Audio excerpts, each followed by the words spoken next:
সচিবালয়ের আগুনের ঘটনাটা একদম কেবলই ঘটেছে, আপনারা জানেন। সো এটার ব্যাপারে ডিটেলসটা আমরা এখনও পাইনি, এটা পেলে আমরা বলবো। বাট গুরুত্বপূর্ণ স্থাপনায় হামলা, যেটা আমি অলরেডি বললাম যে বিভিন্ন কেপিআই এর নিরাপত্তার বিষয়টি অবশ্যই আমাদের দায়িত্বভুক্ত, এবং এটার বিষয়ে আমরা আজকে না, এটা অনেক আগে থেকে, আমরা যখন থেকে সেনাবাহিনী মোতায়েন হয়েছে তখন থেকে আমরা প্রত্যেকটা আইন শৃঙ্খলা রক্ষাকারী বাহিনী এবং এইসব কেপিআইয়ের সাথে সংশ্লিষ্ট যারা আছেন প্রত্যেকের সাথে সমন্বয় করে প্রত্যেকটার হুমকি পর্যালোচনা করা হয় এবং সেই অনুযায়ী ব্যবস্থা গ্রহণ করা হয়।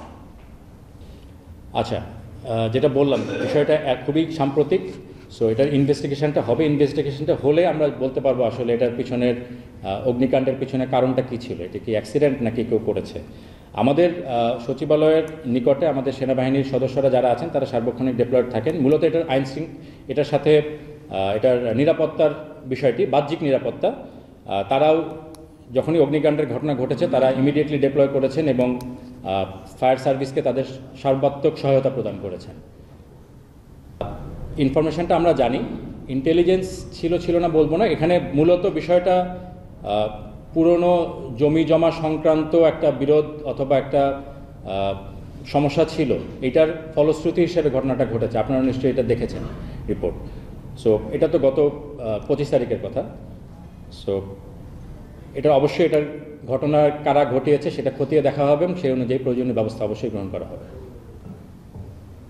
অবনতি শব্দটা রিলেটিভ, স্ট্যাটিস্টিক্যালি অবনতি হয়নি, বাট হ্যাঁ অনেক ঘটনা ঘটছে এবং এটা আমাদের নজরদারিতেও আছে।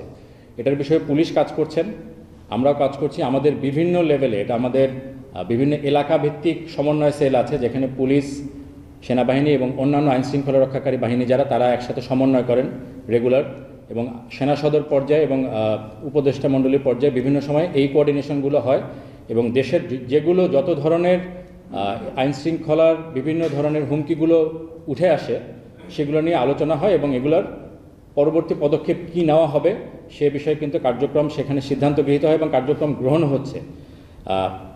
পুলিশ প্রাইমারিলি কাজ করছেন, প্যারালালি আমাদের সেনাবাহিনীর যে পেট্রোল বা আমাদের বিভিন্ন ক্যাম্প থেকে যারা আছেন তারাও এই বিষয়ে কাজ করছেন এবং এখানে দুই ধরনের অপারেশনই করা হয়। কিছু টার্গেটেড, যেখানে আমরা তথ্য পাই সেগুলো ইনফরমেশান নিয়ে কিছু অ্যারেস্ট করা হয়েছে ইতিমধ্যে। আমি যে স্ট্যাটিস্টিক্স আপনাদেরকে দিলাম এর মধ্যে সেগুলো ইনক্লুডেড।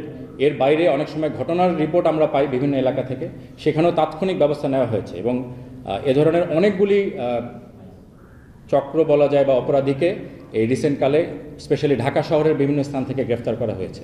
আমরা চেষ্টা করছি যাতে করে সম্পূর্ণভাবে নির্মূল করতে পারবো কিনা এটা আমরা বলতে পারি না, বাট এটাকে একটা সহনশীল পর্যায়ে রাখা, যাতে করে মাত্রা যাতে না বেড়ে যায় এ বিষয়ে আমাদের চেষ্টা অব্যাহত আছে।